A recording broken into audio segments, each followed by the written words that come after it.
Dans l'obscurité d'une nuit parisienne, un cri déchira le silence de notre petit appartement.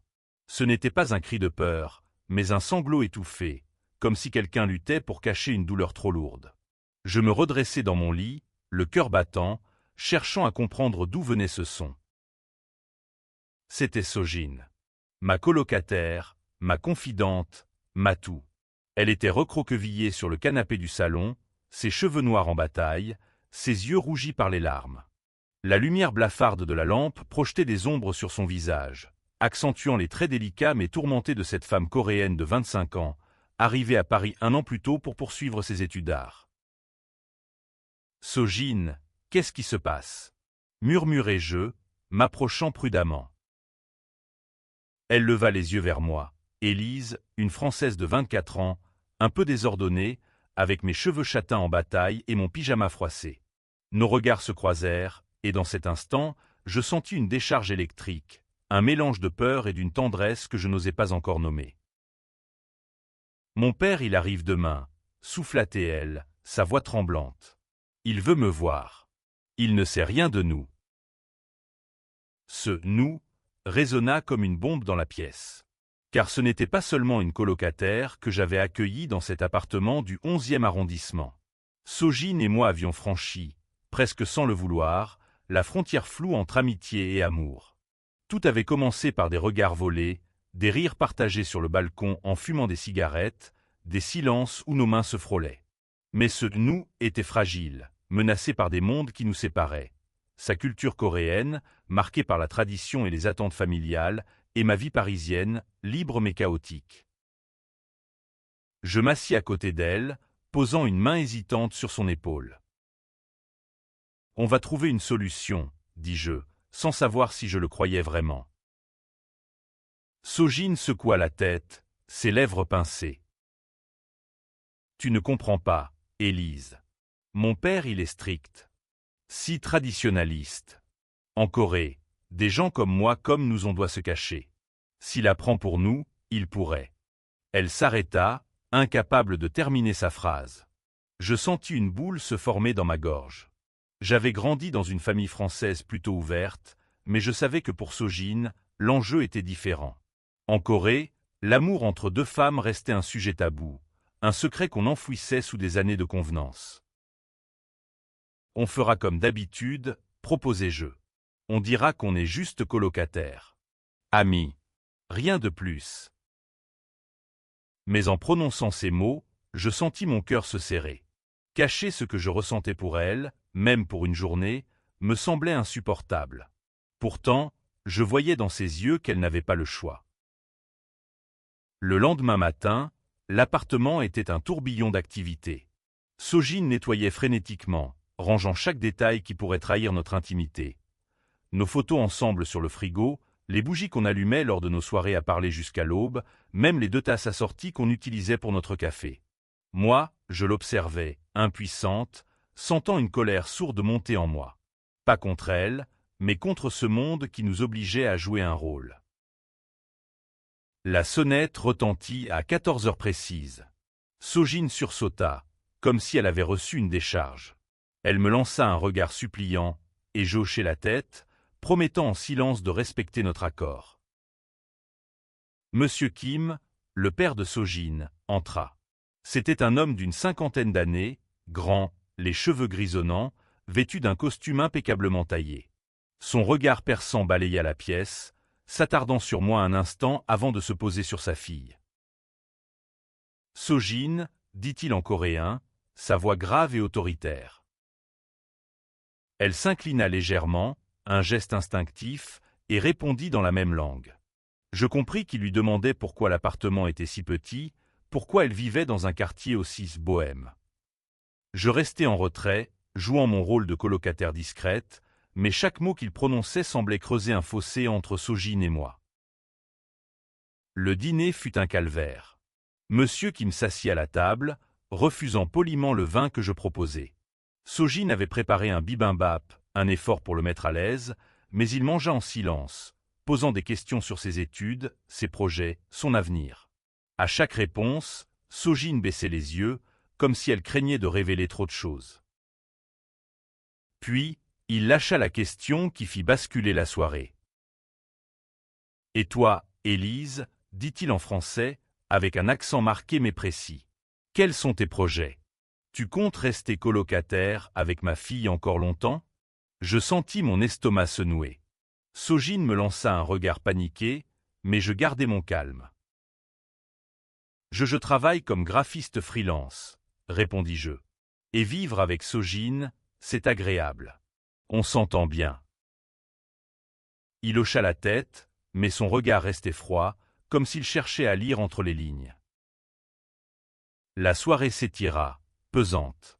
Quand il partit enfin, Sojin s'effondra sur le canapé, épuisée. Je m'approchai, voulant la prendre dans mes bras, mais elle me repoussa doucement. « Pas ce soir, Élise, murmura-t-elle.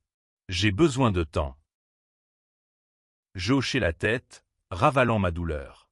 Mais en la regardant, je compris que cette visite n'était que le début. Quelque chose de plus grand, de plus menaçant, se profilait à l'horizon. Les jours qui suivirent la visite de monsieur Kim furent comme une danse sur un fil tendu au-dessus d'un précipice. Sojin était distante, absorbée dans ses pensées, et je sentais qu'elle s'éloignait, non pas par manque d'amour, mais par peur. Chaque fois que j'essayais de lui parler, elle esquivait, prétextant un devoir à rendre ou une exposition à préparer. Un soir, alors que la pluie tambourinait sur les fenêtres de notre appartement, je décidai de briser ce silence insupportable. « Sojin » dis-je en posant mon café sur la table. « Parle-moi. Qu'est-ce qui te ronge ?» Elle était assise sur le canapé, un carnet de croquis sur les genoux, mais ses mains restaient immobiles. Elle soupira, ses épaules s'affaissant. « Mon père, il m'a envoyé un message ce matin. Il veut que je rentre en Corée après mon diplôme. Il dit qu'il a trouvé un « bon parti » pour moi. » Ces mots me frappèrent comme un coup de poing. Un mariage arrangé. Une vie qu'elle n'avait pas choisie. Je sentis une vague de colère et de désespoir monter en moi. « Et toi, qu'est-ce que tu veux ?» demandai-je, la voix tremblante. Elle me regarda, ses yeux sombres brillant de larmes contenues. « Je veux être avec toi, Élise. Mais c'est impossible. Tu ne comprends pas ce que ça signifie pour ma famille. Si je refuse, je les perds. Tout ce que j'ai toujours connu. » Je m'approchai, m'agenouillant devant elle. « Tu ne peux pas vivre pour eux, Sojin. Pas au prix de ton bonheur. » Elle détourna le regard, mordant sa lèvre. « Ce n'est pas si simple. En Corée, la famille, c'est tout. Si je leur dis la vérité, ils me renieront. Et toi tu mérites mieux qu'une vie cachée. » Ces mots me brisèrent. Pas parce qu'elle doutait de nous, mais parce qu'elle portait seule le poids de cette lutte. Je pris sa main, la serrant fort. « On trouvera un moyen, » dis-je, même si je n'avais aucune idée de comment. Quelques jours plus tard, un événement inattendu bouleversa notre fragile équilibre. Alors que nous déambulions dans le marais, main dans la main, profitant d'un rare moment d'insouciance, une voix nous interrompit. « Sojin » nous nous retournâmes. C'était Minji, une amie d'enfance de Sojin, venue à Paris pour un stage. Elle était coréenne, comme Sojin, et son regard passa de nos mains entrelacées à nos visages, un sourire incertain aux lèvres. « Vous vous êtes ensemble » demanda-t-elle en coréen, son ton mêlant surprise et curiosité. Sojin lâcha ma main comme si elle s'était brûlée. « Non, ce n'est pas on est juste amis, » balbutia-t-elle. Je sentis mon cœur se fissurer. Minji haussa un sourcil, mais n'insista pas. Elle nous invita à prendre un café, et Sojin accepta, sans doute pour dissiper tout soupçon. Mais pendant tout le temps passé au café, je bouillonnais intérieurement. Chaque mot qu'elle prononçait pour maintenir la façade me faisait mal. Ce soir-là, de retour à l'appartement, je ne pus me retenir. « Pourquoi tu as fait ça » explosai-je. « Pourquoi tu as nié ce qu'on est » Sojin ferma les yeux, comme si elle voulait disparaître. « Tu ne comprends pas, Élise. Minji connaît ma famille. Si elle parle, si elle dit quoi que ce soit, tout s'effondre. Et moi, alors? Criai-je. Moi, je ne compte pas? Tu vas continuer à me cacher, à faire comme si je n'existais pas? Elle s'effondra en larmes, et je me sentis immédiatement coupable. Je m'approchai, la prenant dans mes bras malgré sa résistance initiale. Je t'aime, murmurai-je, et je ne veux pas te perdre. Mais je ne peux pas vivre comme un secret. Elle hocha la tête contre mon épaule, ses sanglots secouant son corps frêle. Je ne veux pas te perdre non plus, Élise. Mais j'ai peur. Cette nuit-là, nous nous endormîmes enlacés, mais le lendemain, un nouveau choc nous attendait. Minji avait envoyé un message à Sojin, demandant à la voir seule. Elle sait quelque chose, murmura Sojin, paniqué. Elle veut me parler de nous. Je sentis une boule d'angoisse se former dans ma poitrine. Minji était-elle une alliée ou une menace? Le rendez-vous avec Minji eut lieu dans un petit café près de la Seine, un lieu où les touristes et les Parisiens se mêlaient dans un brouhaha rassurant. Sojin était nerveuse, triturant ses doigts sous la table, tandis que je restais à l'appartement, incapable de me concentrer sur mon travail de graphiste. Chaque minute semblait une éternité. Quand elle revint, son visage était pâle, mais ses yeux brillaient d'une lueur étrange, un mélange de soulagement et d'incertitude. « Alors » demandai-je, incapable de cacher mon anxiété. « Minji, elle sait, » dit Sojin, sa voix tremblante. « Elle m'a vu avec toi dans le marais, et elle a compris. Mais elle ne va rien dire. » Je poussai un soupir de soulagement, mais Sojin leva une main pour m'arrêter. « Attends. Elle m'a aussi dit quelque chose, elle pense que je devrais parler à mon père. Lui dire la vérité. » Je restai bouche bée. Lui dire? Mais tu as dit toi-même que... Je sais, coupa-t-elle, ses yeux brillants de larmes. Mais elle m'a raconté son histoire. Minji, elle est comme nous, Élise. Elle aime une femme, en Corée. Elle vit cachée, mais elle dit que garder le secret la tue à petit feu. Cette révélation me laissa sans voix. Minji, avec son sourire discret et son apparence irréprochable, portait le même fardeau que Sojin. Elle m'a donné du courage, murmura Sojin. Mais je ne sais pas si je suis prête. Je pris ses mains, cherchant à lui transmettre toute la force que je pouvais. Tu n'as pas à le faire seul, dis-je. Je serai là, quoi qu'il arrive. Les jours suivants, Sojin oscilla entre détermination et terreur. Elle passait des heures à écrire des lettres qu'elle ne terminait jamais, répétant à voix haute ce qu'elle dirait à son père. Moi, je faisais de mon mieux pour la soutenir, tout en luttant contre mes propres doutes. Et si son père réagissait mal? Et si elle décidait de rentrer en Corée pour apaiser sa famille? Un soir, alors que nous préparions un dîner simple, des pâtes à la sauce tomate, notre plat de réconfort, elle me prit par surprise. « Élise, je veux lui dire. Pas tout de suite, mais bientôt.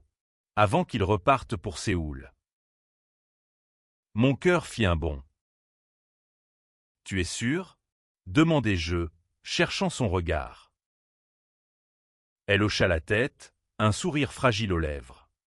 « Je ne veux plus vivre dans la peur.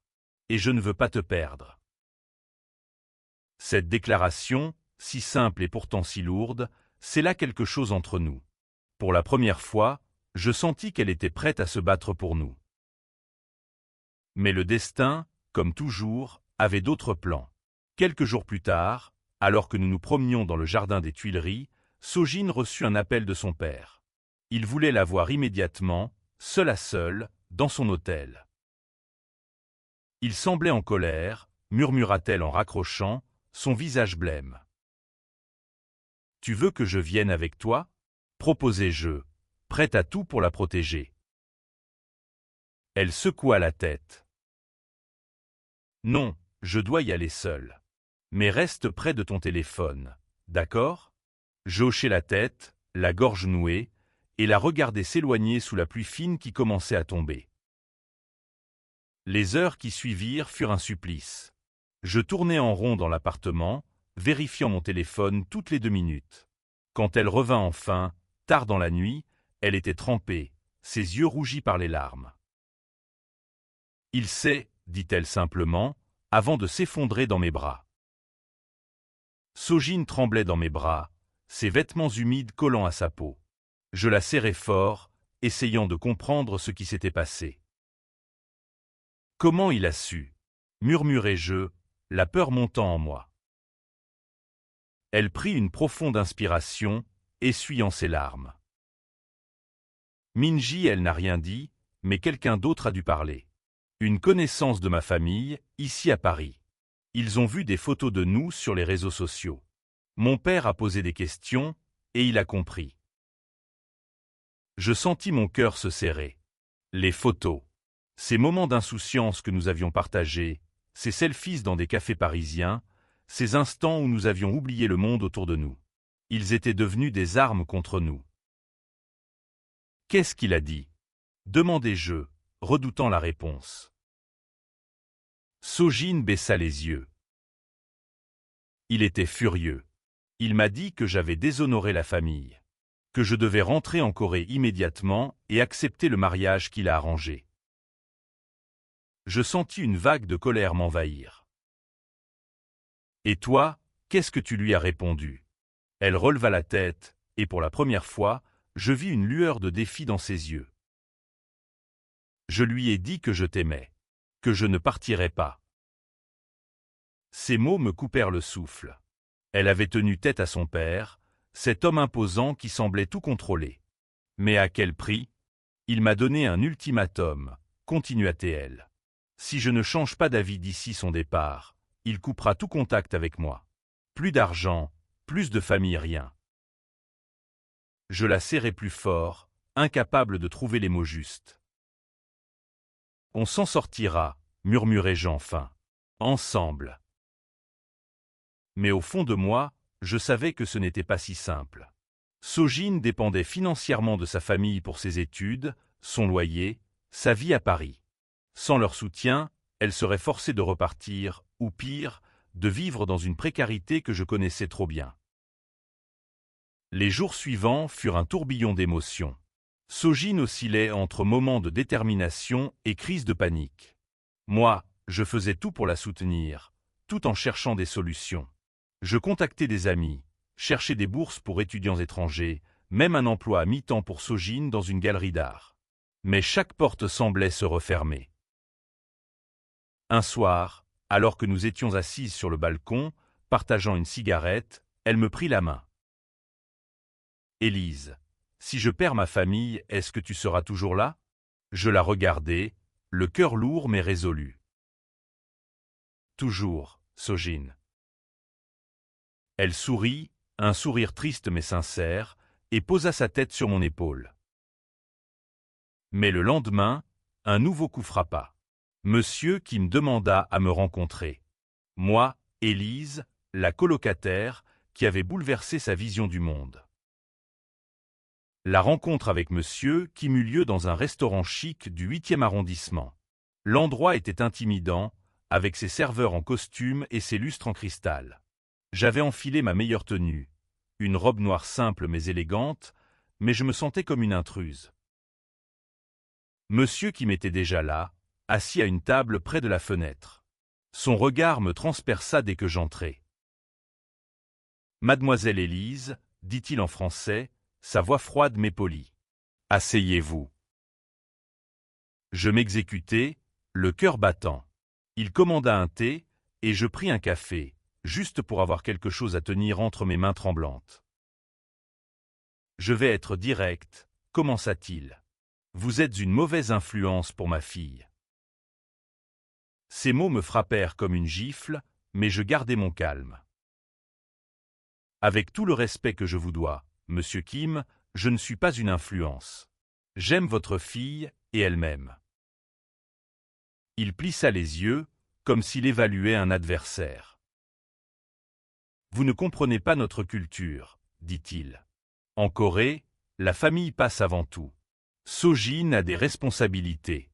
Elle doit honorer nos traditions. » Et si ces traditions la rendent malheureuse? Rétorquai-je, incapable de me taire. Il resta silencieux un moment, son regard fixé sur moi. Vous pensez que l'amour justifie tout, n'est-ce pas? Mais l'amour ne paie pas les factures.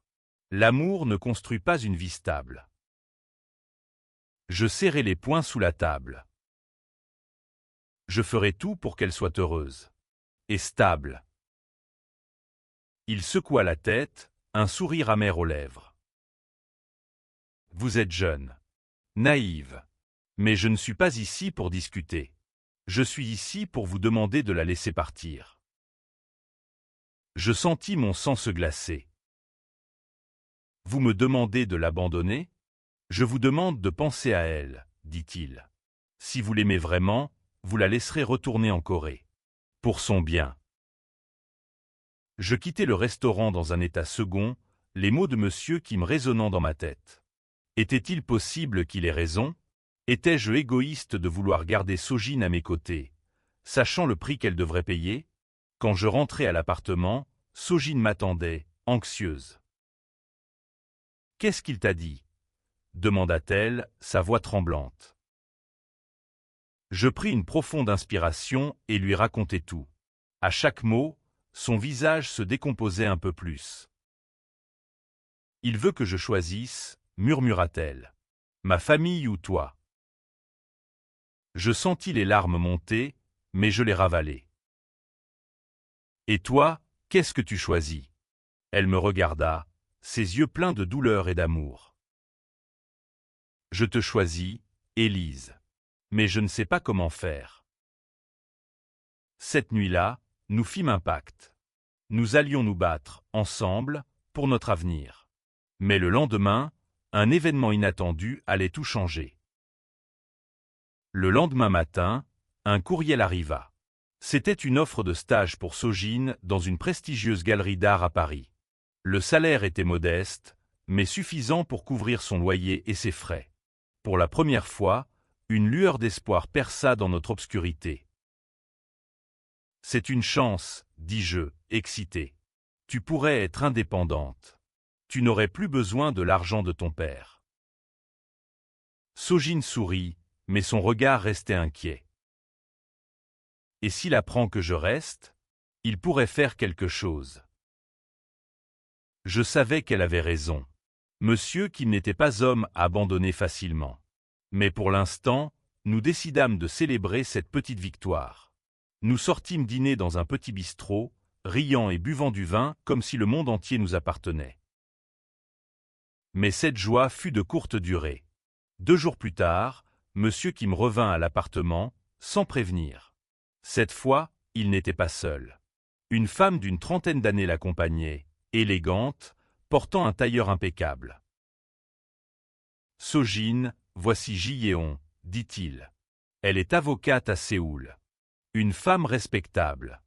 Elle pourrait t'aider à te recentrer. » Je compris immédiatement ce qu'il voulait dire.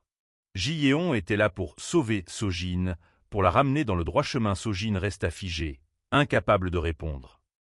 « Monsieur Kim, intervins-je, la voix tremblante de colère. Votre fille n'a pas besoin d'être recentrée.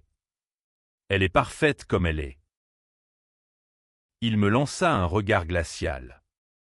« Vous n'avez pas votre mot à dire, Élise. » Sojin prit enfin la parole, sa voix ferme malgré les larmes dans ses yeux. « Papa, arrête. Je ne partirai pas. Je ne serai pas celle que tu veux que je sois. » Le silence qui suivit fut assourdissant. Monsieur Kim se leva, son visage impassible. « Très bien, dit-il. Tu as fait ton choix. Ne me contacte plus. » Il partit, suivi de Ji-yeon, laissant Sojin en larmes. Je la pris dans mes bras, mais je savais que cette rupture avec son père l'avait brisée. Les semaines qui suivirent furent un mélange d'espoir et de douleur. Sojin commença son stage, s'épanouissant dans son travail, mais le poids de la perte de sa famille pesait lourd. Moi, je faisais tout pour la soutenir, mais je voyais dans ses yeux qu'une partie d'elle était encore en Corée, avec ceux qu'elle avait laissés derrière. Les mois passèrent, et notre vie prit une nouvelle forme. Sojin s'épanouissait dans son stage, ses peintures commençant à attirer l'attention dans le milieu artistique parisien. Moi, je trouvais de nouveaux contrats, stabilisant peu à peu notre situation financière. Nous avions transformé notre petit appartement en un cocon, un refuge où nous pouvions être nous-mêmes. Mais le vide laissé par la famille de Sojin restait. Elle parlait peu de son père, mais je voyais parfois son regard se perdre, comme si elle cherchait quelque chose qu'elle ne retrouverait jamais. Un jour, alors que l'hiver enveloppait Paris d'un manteau blanc, un colis arriva. À l'intérieur, une lettre, écrite de la main de M. Kim. Sojin la lut en silence, les larmes coulant sur ses joues. Quand elle me la tendit, je vis qu'il s'agissait d'une tentative de réconciliation. Pas une acceptation complète, mais un pas. Il écrivait qu'il avait réfléchi, qu'il voulait comprendre, qu'il ne pouvait pas vivre sans sa fille. « Qu'est-ce que tu vas faire ?» demandai-je, le cœur battant. Elle sourit, un sourire plein d'espoir. « Je vais lui écrire. Lui expliquer qui je suis. Et lui parler de toi. » Ce soir-là, nous rédigeâmes la lettre ensemble, pesant chaque mot, chaque émotion. Ce n'était pas une fin heureuse parfaite, mais un début. Un espoir que, peut-être, l'amour pourrait transcender les barrières culturelles et familiales. En regardant Sojin écrire, je compris que ce jour où son père était venu en visite avait tout changé. Il avait brisé des murs, mais il avait aussi construit des ponts. Et ensemble, nous marcherions sur ces ponts, main dans la main, vers un avenir incertain mais rempli d'amour.